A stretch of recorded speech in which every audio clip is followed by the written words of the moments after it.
जय राधा माधव कुंज बिहारी गोपी जनवल्लभ गिरिवरधारी।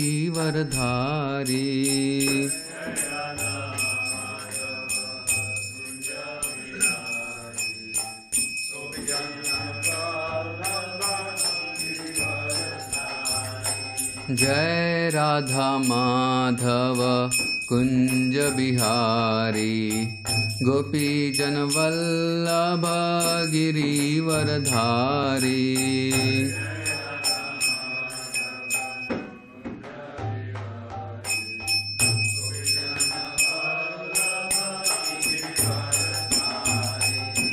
यशोदनंदन ब्रज जनरंजन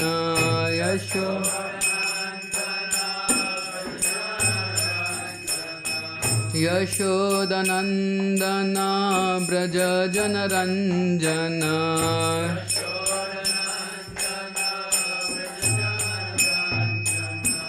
यमुना तीरवनचारी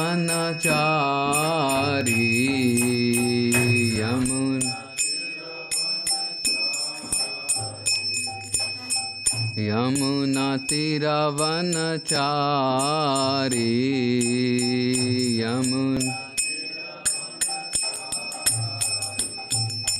जय राधा माधव कुंज बिहारी गोपी जनवल्लभ गिरिवरधारी।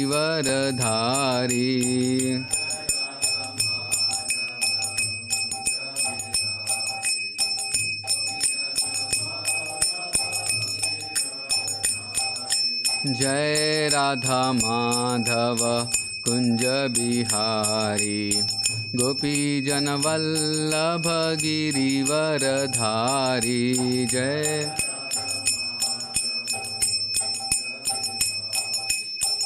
गोपी जनवल्लभ यशोदानंदन ब्रज जनरंजन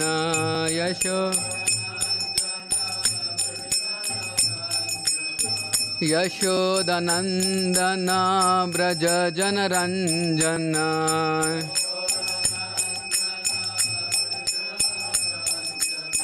यमुना तीरवनचारी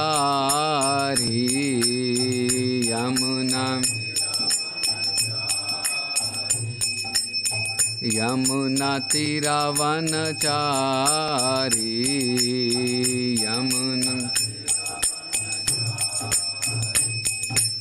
हरे कृष्णा कृष्णा कृष्णा हरे हरे हरे राम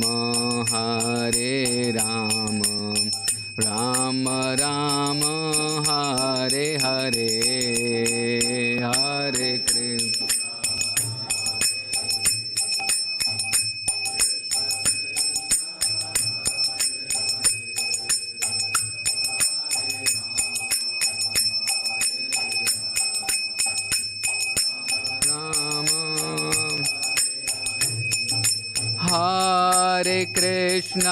हरे कृष्णा कृष्णा कृष्णा हरे हरे हरे राम राम राम हरे हरे।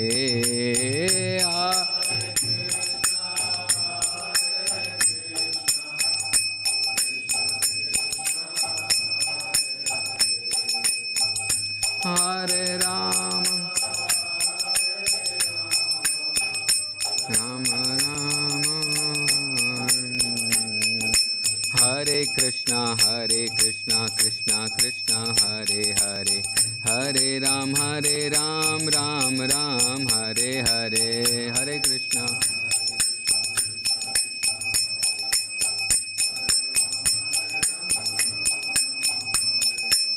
जय Radha Giridhari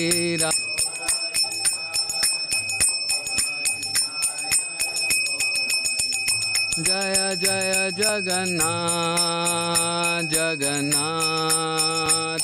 Baladev Subhadra Jaya Jaya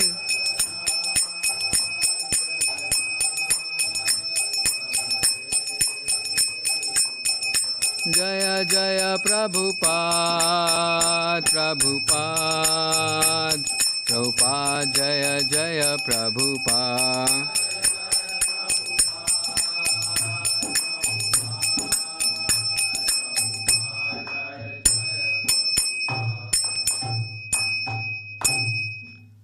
Jai Om Vishnupad Paramahamsa Pariraj Acharya Ashtotar Shatarshi Srimad His Divine Grace Srila A.C. Bhaktivedanta Swami Srila Prabhupada Ki Jai Jai Om Vishnupad Paramahamsa Pariraj Acharya Ashtotar Shatarshi Srimad His Divine Grace Srila Bhakti Siddhanta Saraswati Thakur Srila Prabhupada Ki Jai नामाचार्य Shri Haridas Thakur की जय। प्रेम से कहो श्री कृष्ण चैतन्य प्रभु नित्यानंद श्री अद्वैत गदाधार श्रीवासादि गौर भक्त वृंद की जय। श्री राधा कृष्ण गोप गोपीनाथ श्याम कुंड राधा कुंड गिरि गोवर्धन की जय। ब्रजभूमि श्री वृंदावन धाम की जय। मायापुर नवदीप धाम की जय। पुरुषोत्तम क्षेत्र जगन्नाथपुरी धाम की जय।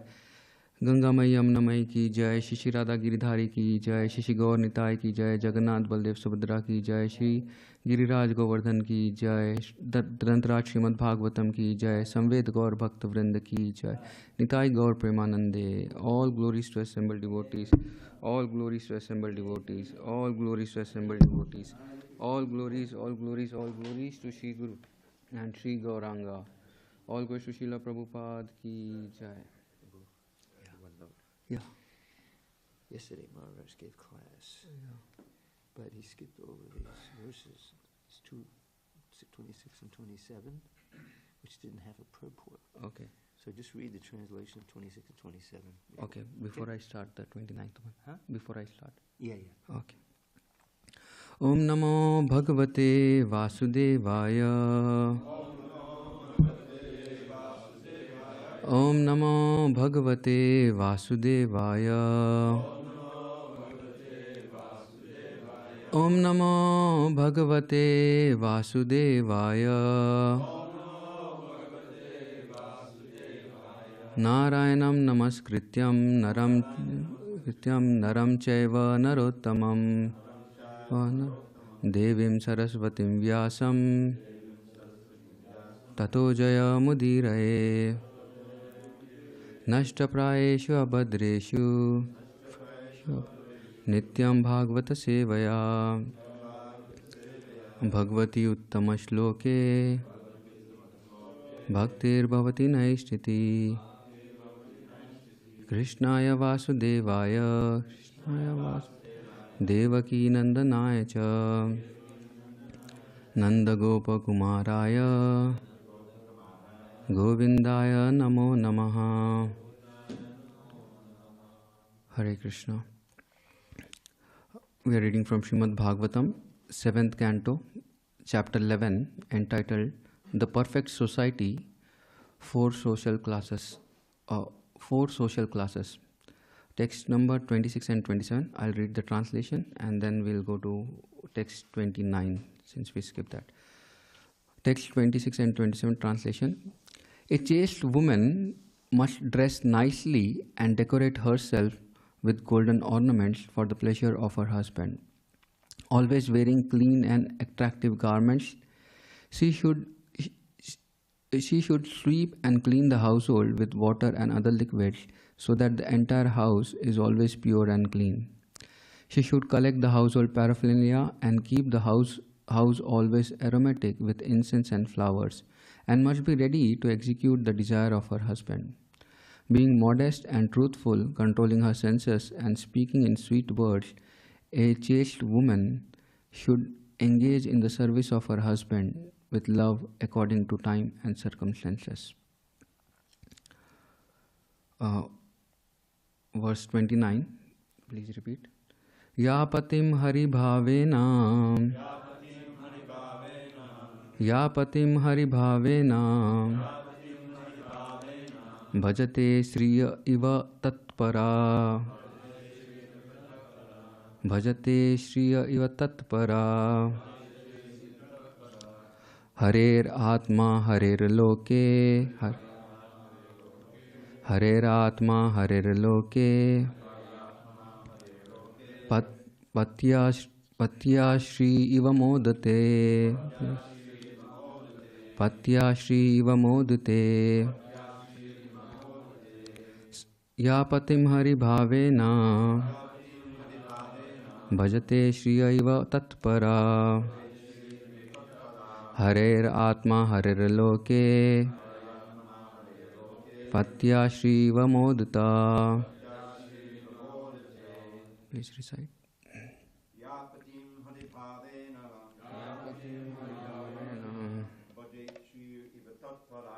Bhajate Shri Iva Tatpara Haryaratmana Hariloke Patya Shri Iva Modate Ya Patim Hari Bhavena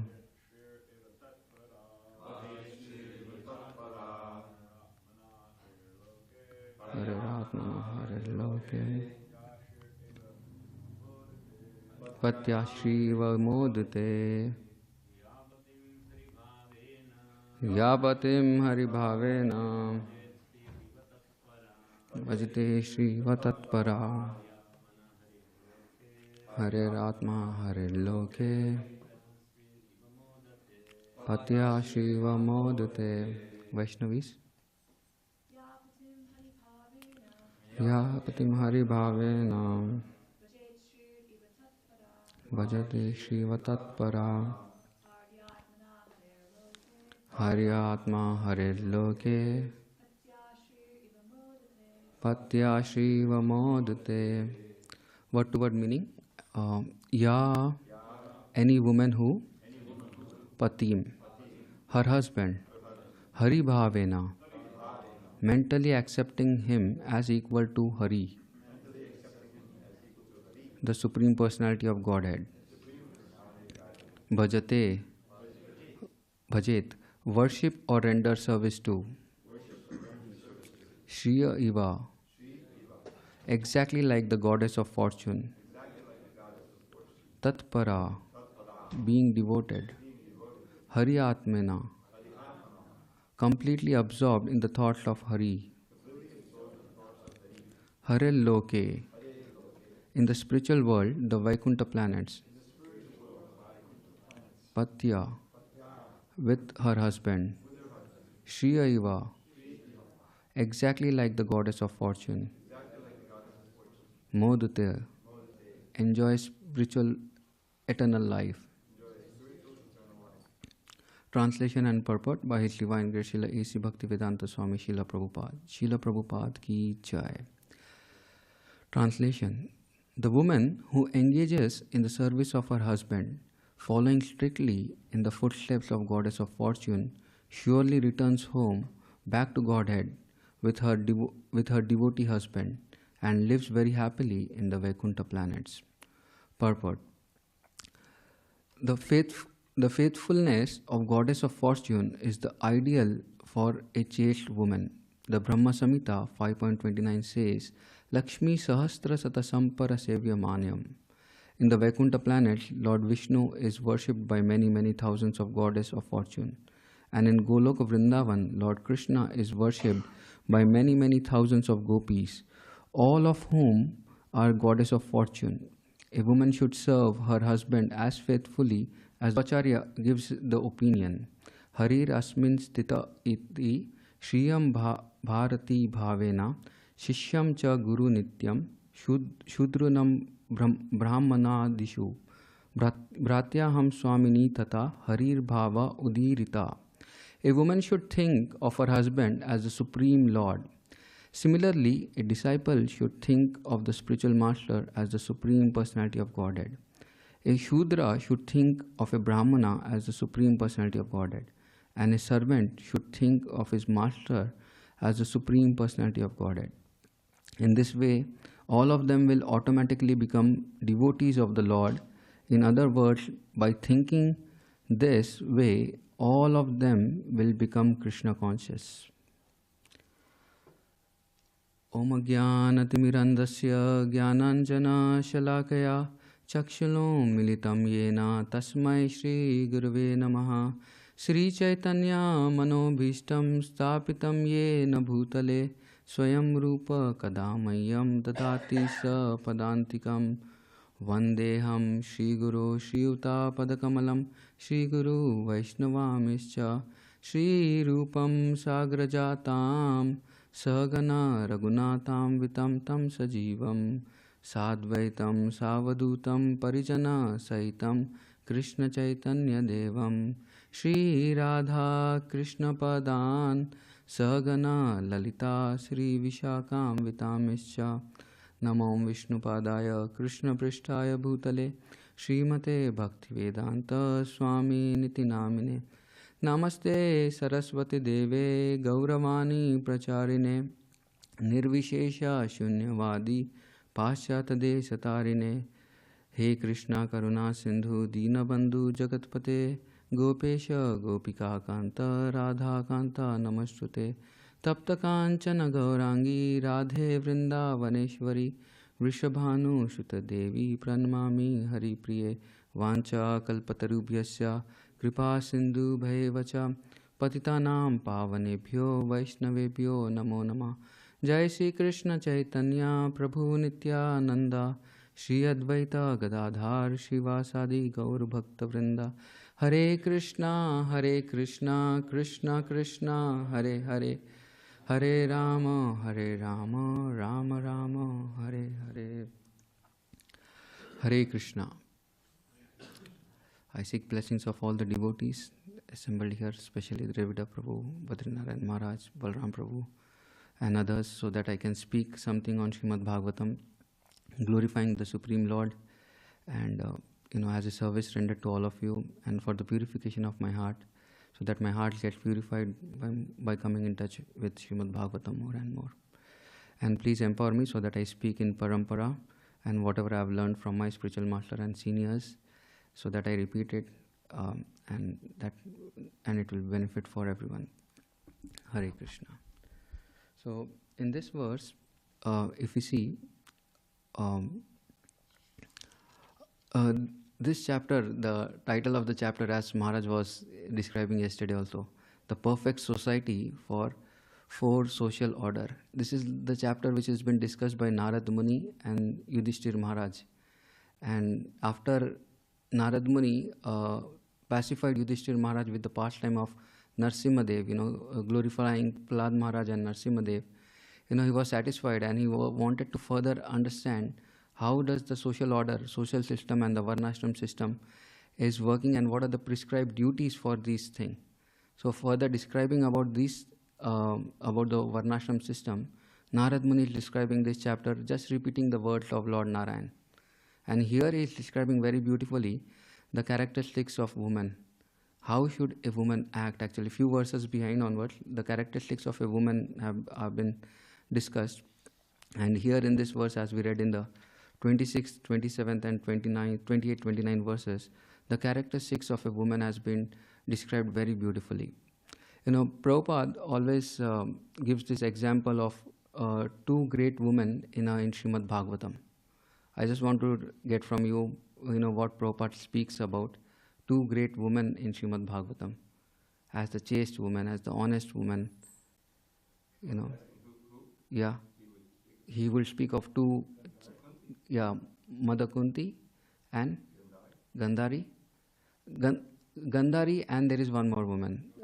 No, it's about Mandodhari. When he speaks about these things, he speaks about Mandodhari.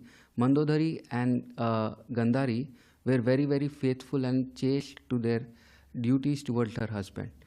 Even though, in one of the lectures, Prabhupada speaks about about them. And Prabhupada describes that even though the husband was not following ideally the duties of the husband, but these great women served the husband with such faithfulness that they could, they could win over the heart of the Supreme Lord just by their chastity. That's why their names have come in Srimad Bhagavatam. So, this is about the great quality of a woman actually. When they are chaste and faithful, then, they become very, very powerful. In fact, Gandhari got the strength to make make Duryodhan immortal actually. In one way, the battlefield of Mahabharata would have been won just by Gandhari's vision to Duryodhan. Duryodhan would have never been killed, unless and until Krishna would have cheated Duryodhan with his tricky words actually. So that much power a chaste woman had actually, when they followed the chastity. So here in this verse, after I read the purport, there was one thought which came to my mind immediately: the pastime of Srila Prabhupada in 26 Second Avenue, when he was giving his first initiation to the disciples. And just before the Janmashtami, he wanted to give the initiation. After Janmashtami, he wanted to give the initiation. And before that time, he just comes to the room in 26 Second Avenue, and he tells this beautiful sentence that Krishna, the Supreme Lord, the spiritual master is non-different than the Supreme Lord, and a disciple should worship the spiritual master as good as God. And all disciples, he just tells these things, and he asks very softly, do anyone has any doubt? And everyone is bewildered. Till now, Srila Prabhupada has never spoken that if a person is considered himself as a god, he's a dog. He was chastising all the Mayavadis and everyone who were considering themselves as spiritual as a god. And now here he is telling that a disciple should accept the spiritual master as good as God. And then, it was like a great shock for them. And just before initiation, it's like the day before initiation, he has like spoken this thing, and all disciples were like blown away. Bole, I'm not, one of the disciples also tells that I'm not ready now for, the thing what Srila Prabhupada has told. And everyone is speaking after, and Srila Prabhupada leaves the room and goes back to his apartment. So they are like so confused throughout the day, what is happening, how can we just accept him as the Lord, as the God, And there was a bit of confusion. And then they went to one of the senior disciples, senior devotees among them. That was Kate, I think. It was Kirtanand Swami Maharaj. And they will go to the hospital and ask him, Prabhupada has told this thing. Swamiji has told this thing. And how do we go ahead with this thing? And he's telling us that he will be giving initiations. So, Kirtan Maharaj comes, and then he tells we should go and clarify with Srila Prabhupada. And then few of his disciples goes to his room, and then they clarified that the spiritual master has to be worshipped as good as the God, but he is the representative of God. So that has to be understood very clearly, that he is a representative of God. And he's not God, but he's a representative of God, and he should be worshipped like that. So in this verse also we see that a wife has to worship the husband as good as the Supreme Personality of Godhead. A senior, a subordinate is always worshipping the senior, making him as good as the Supreme Personality of Godhead. What is the principle behind this thing is, unless and until we understand that we give such great respect to the senior or to a leader who is, helping the disciple or helping the subordinate to elevate his consciousness. If the subordinate doesn't put so much faith, then it will not be possible for him to grow in his spiritual life. That's why in the scriptures it's been a mandate that that the husband has been given such great respect actually, or a king has been given such great respect by his subjects, or a brahmana has been given such great respect by the shudras or by those who are subordinate to him actually. So unless and until we put so much faith in the brahmana or on a senior person who is guiding us, then it will not be possible for us to go ahead and advance in the path of spiritual life actually. So it's very important actually that we develop this quality of being submissive. A disciple means he's always submissive. I wanted to come to this subject of a disciple actually, since we are discussing about disciple, and woman is always subordinate as a disciple, and we are discussing about disciple. So, a disciple, I just wanted to bring your attention to this thing. What are the duties of a disciple, or what are the qualities of a disciple? Disciple is always ready to renounce his physical and mental strength actually, and is ready to use everything for the service of his spiritual master. That is very, very important for him. Like we see the example of Vishwamitra Muni. Vishwamitra Muni, if we understand the dialogue between Vishwamitra Muni and Dashrath Maharaj, which was taking place to take Lord Ram to the forest for killing the demons, and there was not a single involvement of Lord Ram in the dialogue. It was between the king and the Brahmana, and they were never considering Lord Ram that whether you will come or whether he is ready to come. So he was renounced from his opinion that my thing is there. Whatever has been told by my father or my king, or whatever has been told by the Brahmana, I am ready to accept that thing. So he was ready to accept that thing. We see such a beautiful character of Lord Ram, that when he played the role of disciple, he played it very perfectly. Even before killing the first demon, Tataka demon, he took permission from Vishwamitra Muni before just releasing the arrow, and he was quite hesitant to release the arrow. He was always dependent on his spiritual master, Vishwamitra Muni. Even during marriage, he was for single thing. After winning after breaking the bow, it was Vishwamitra Muni who told Lord Ram that now you should accept Sita as a wife. Till then he was not ready to accept. Though the ceremony was meant that whoever breaks the bow, Sita will marry that person. And it was just with Vishwamitra Muni's permission that Lord Ram was ready to accept Vishwamitra Muni, accept Mother Sita actually as his wife. So he always was ready to renounce his opinion, and this is a very great challenge for a disciple actually, to renounce his opinion. We have our own ideas, we have our own opinions, and if someone discards that opinion, it's like a great hurt to a ego actually. How can you discard my opinion? There's something which I have very, very valuable to me, and a disciple is not ready to discard his opinion at all. So this is one thing. We see the example of Prithu Maharaj also. How Prithu Maharaj considered the Supreme Lord, Brahmaji, when Brahmaji asked him that he should stop the 100 Ashwamedha Yajna, just considering him,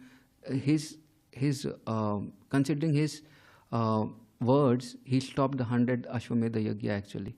And then the Lord was so pleased because he gave up his opinion actually, gave up his doing thing. He was going to perform the 100 Ashwamedha Yajna. We don't hear of anyone performing so many Ashwamedha Yajna in the history except Prithu Maharaj actually. And then he is ready to perform it, and then he is asked to stop at 99th Yajna, and he is ready to accept that thing. It's like one of the biggest thing, the biggest world achievement can be achieved, and he's been stopped at the last moment, that you should just not do it. And he had the strength to do it, he had everything to do it, but just to please his superiors or please Brahmaji, he stopped doing this thing. And it was such a great reward that the Supreme Lord became so pleased with Prithu Maharaj. It was like Prithu, and immediately Lord came to give darshan to Prithu Maharaj. So as soon as we renounce our opinion, then the Lord is pleased, the spiritual master is pleased, and we get empowered by their presence actually in our life. So we see this thing. There is this very beautiful thing what I heard about this thing, that a disciple should be like a flute, should be like a transparent crystal, and like a light cloud. So he should be like a flute. Krishna's flute is always like, the flute is always hollow. Hollow. There is, so that Krishna, hollow. Oh, sorry, I'm like little bit wrong in my pronunciation, so please forgive me. So hollow, right? So a flute is always hollow. Why? Because the player can always play and play very beautiful music about this thing, about what he is planning to do. Same way, if we are filled with certain things inside us, then the spiritual master cannot play and cannot bring the beautiful song actually what he wants to bring it out from that flute. So it's very important that the disciple always takes the right instructions from the spiritual master, and that is like the intake, the the air what the spiritual master blows in the flute. And then the song which comes out, if we take it very nicely, then the song comes out very nicely. And then he is transparent like a crystal. A crystal is always transparent. And so whatever the spiritual master is giving us, the instruction, we take it and then we transparently apply it in our life. That transparency is required. If that transparency is not there, if it is opaque, then the light doesn't flow off from the crystal actually. And that is where, most of us, the anarthas or the understandings, what is there, what the spiritual master is giving so many instructions, but since we are like opaque, like objects, it becomes very, very difficult for us to get that light what the spiritual master is giving. And then he's light as cloud. Why is he light like cloud? Because he's ready to get ready to shower, ready to be carried away by the air what the spiritual master is blowing, or ready to do any service whatever the spiritual master is telling us to do. So that is a comparison which I had come across. And we see the example of Dhruv Maharaj. Dhruv Maharaj was like the flute. He did not had anything in his life. He had got 3 Shiksha Gurus in one way. The stepmother Suniti was there, Suruchi was there, Suniti was there as the guiding guru, showing the path. And then Narad Muni himself had come to give the right instructions. In fact, Narad Muni tested Dhruv Maharaj very nicely.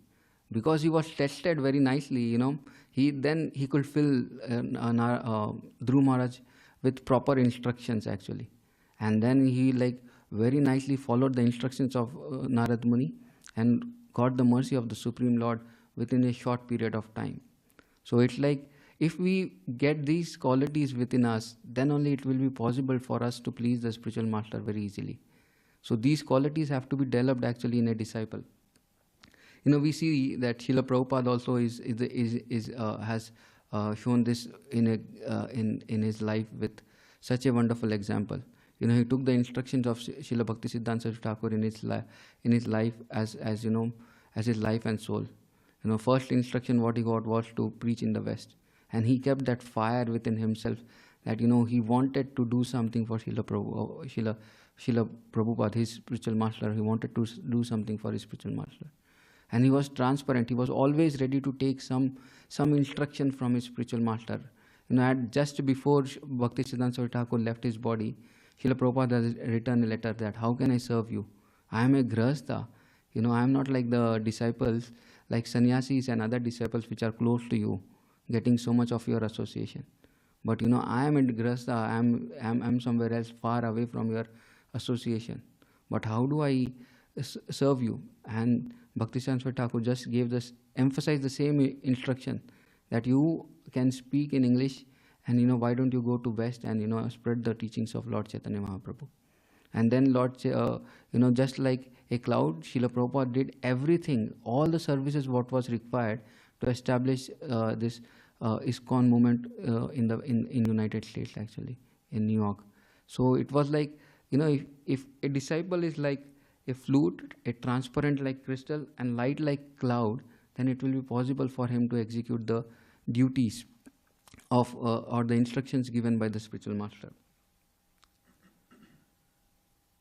Disciples act like a transmitter also, and a transmitter, if the transmitter works like, the energy flows when the carbon is very, very pure. The transmitter works, this thing works when the carbon is very, very pure. Same way, if our heart is very, very pure, then the energy, the empowerment given by the spiritual master works very, very nicely. Or else the battery, that it doesn't work very nicely actually. Within a short period of time, it gets discharged, or we need to recharge again and again. So that is always there, that we need to have these instructions. Okay, I've got more 5 minutes. Maybe I'll just complete this thing. Okay, now we are just speaking about the disciples. So there's one thing, there are different types of disciples. Disciples, this I heard from a devotee actually. He was giving this very wonderful analogy, how there are different categories of disciples. A a disciple is like a spark of petrol. He takes the instruction, and that means he just becomes fiery, and he just completes the instruction, or he follows the instruction with a complete heart, serving the spiritual master selflessly. Then a disciple is like a camphor. Camphor, you light it and it gets burnt. For it, we have to light it. The spiritual master has to light it very nicely, So he has to have the consciousness, whose consciousness is clean and the mind is peaceful. Then only the spiritual master instruction goes in that consciousness. And it requires some effort from the spiritual master to burn it. And at the same time, the disciple is little bit attached to his opinions or to his understanding of what he has to do.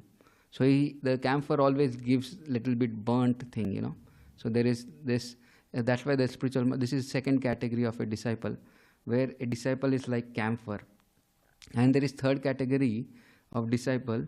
Disciple is like coal, So the spiritual master has to work little more hard to burn him actually, to burn the coal. It requires little energy for the burning of the coal, We need to really put the coal in the fire, He has to be given, the instructions have to be given again and again, so that the disciple get that instruction.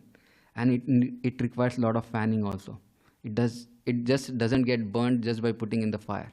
It requires a lot of fanning. That's why spiritual master requires to push a disciple. So this is a third category of disciple where pushing is required. And then the spiritual master has to fan and shatter his ego also, and shatter his different opinions also, what this disciple is carrying from his previous conditionings.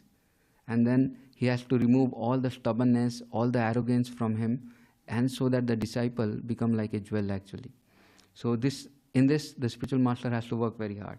And then there is this thing that the disciple is like a banana tree. A banana tree contains a lot of water. How much ever you try to burn it, put it in the fire, it doesn't get burnt. Yeah, it doesn't get burnt very easily. It has to be in the fire till the time it gets dried, and then eventually it catches fire.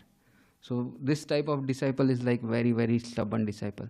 Even though the spiritual master is putting so much effort to bring this disciple closer to the Supreme Lord, giving him so much mercy, giving him so much instructions and everything, but still this disciple doesn't come towards and, takes the process of bhakti very seriously.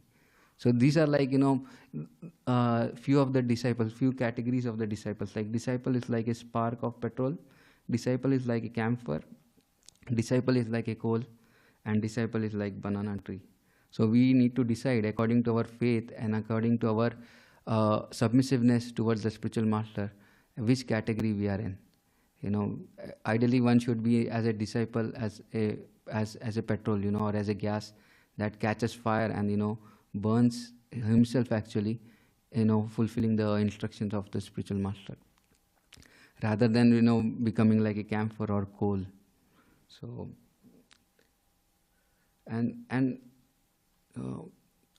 till what time can I end? It's like 8:30? 8:30, okay. So this is what I was just thinking. I just want to conclude with last one thing, that is six opulences in a disciple's life. He is like Shama. He is always letting go his desires. Whatever desires he has, unnecessary desire which are obstructing him in his spiritual path, he is always letting go that desires. And there is Dhamma. He is restricting his senses. Every time he is restricting his senses. Because without controlling the senses, it's not possible for one to practice the instructions given by the spiritual master. And this is one of the main instructions what Rupa Goswami Pada has told, Vacho Vegam, Manasa Krodha Vegam, that he has to control these senses. Unless and until he controls the senses, it's not possible for him to, practice the path very seriously. And then he is Uparati. He is aware of the senses actually, how the senses are so very dangerous that, he has to control them. He has to make sure they are engaged in Lord's service. If he doesn't do that, then, the senses become like serpent, and it devours a person actually, with the poison what he has. And Pratiksha, he is always patient, and with intelligence he does services. And he has full Shraddha and faith actually in executing the order of the spiritual master.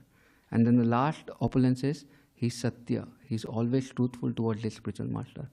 Without being truthful, or if he's hiding something from his spiritual master, then it's very, very difficult for him to advance in his path of bhakti. So these are like 6 opulences what a disciple should have. That is always letting go his desires, he's restricting his senses, and is aware of the power of the senses actually. And then he is patiently and very intelligently practicing the path what the spiritual master has given. And he is full with faith for as Shraddha, and he is always truthful actually towards his spiritual master. Hare Krishna. Sorry. So I'll end my talk here, and I ask any, yes. Thank you. Very nice. Thorough class. This, you referred to that past time where Prabhupada had the first initiation, and the devotees were confused because they thought he was supposed to worship Prabhupada as God. Yes. Right? Yeah. And this shows, this little pastime shows the danger of sometimes the English language has some pitfalls, and it can cause some misunderstanding. So here, I'm just reading from the Lilamrita now, because this is the reason why the devotees were so confused. Yeah.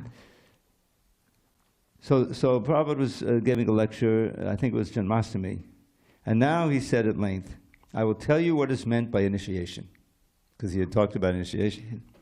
Initiation means that the spiritual master accepts the student and agrees to take charge, and the student accepts the spiritual master and agrees to worship him as God. That's what he said, worship him as God. He paused. No one spoke. Any questions?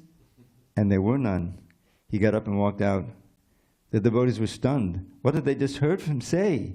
For weeks he had stressed that when anyone claims to be God, he should be considered a dog. Wali, who later became Umapani. My mind's just been blown, he said. That was a common thing, taking drugs. And then Howard, Hayagriva, would become Hayagriva. Everybody's mind is blown. Swamiji just dropped a bomb. They thought of Keith, that would become Kirtananda. He was wise. Consult Keith. But Keith was in the hospital. Talking among themselves, they became more and more confused. Swamiji's remark had confounded their judgment. Finally, Wali decided to go to the hospital to see Keith. Keith listened to the whole story. How Swamiji had told them to fast, and how he had read from the manuscript, and how he had said he would explain initiation, and how everybody had leaned forward all ears, and Swamiji had dropped a bomb. The student accepts the spiritual master and agrees to worship him as God. Any questions? Swamiji had asked softly. And when he had walked out, I don't know if we want to be initiated now, Wali confessed. We have to worship him as God. Now, Prabhupada obviously cleared it up, as you explained. Yeah. Not as God, but as good as God, As right? good Sakshad Harittvena, Haritva, I mean in the same category as God. So, but in English, if you worship someone as God, then you're regarding them as God. That's the problem. Prabhupada meant as good as God, or in the position of God, or as you would God, but what came out was misunderstood. Correct. And that also happened in the books. Sometimes things would happen, and we'd have to clear it up. And so, why you change? Because it can be misunderstood. Because Prabhupada meant this, but he used this. One example, then I'll end, because Prabhupada would use the word sufficiently. Now, sufficiently in English means enough. Sufficient means enough. Yeah. But sufficient in Prabhupada's English, which he learned at the beginning of the 20th century in India, meaning he's learning English. If you consult the Oxford English Dictionary, which has all these old usages, sufficient can mean ample, can mean lavishly, lavish, and sufficiently lavishly. Not in modern American English, but in that English. And so sometimes, I remember this in the first canto, beginning of the 19th chapter, the last chapter, the Mahabharata, the Kurukshetra war has ended, and then there's this scene of mourning. They were mourning some of the dead soldiers and some of the dead family members. And so it came out that, and after they had worshipped, they had mourned them sufficiently, then they took a bath again in the Ganges. I mean, did they really mourn them sufficiently? All right, that's enough. We mourned them a lot. No. That's not. The word was vrisham in Sanskrit, which Prabhupada had sufficiently. But it means greatly. After they had greatly mourned them, they had grown them. So just be aware when you're reading Prabhupada's book, sometimes you can write me, and say, what does this actually mean? You try to clear those up. Thank you. Hare Krishna. Any other comments or questions?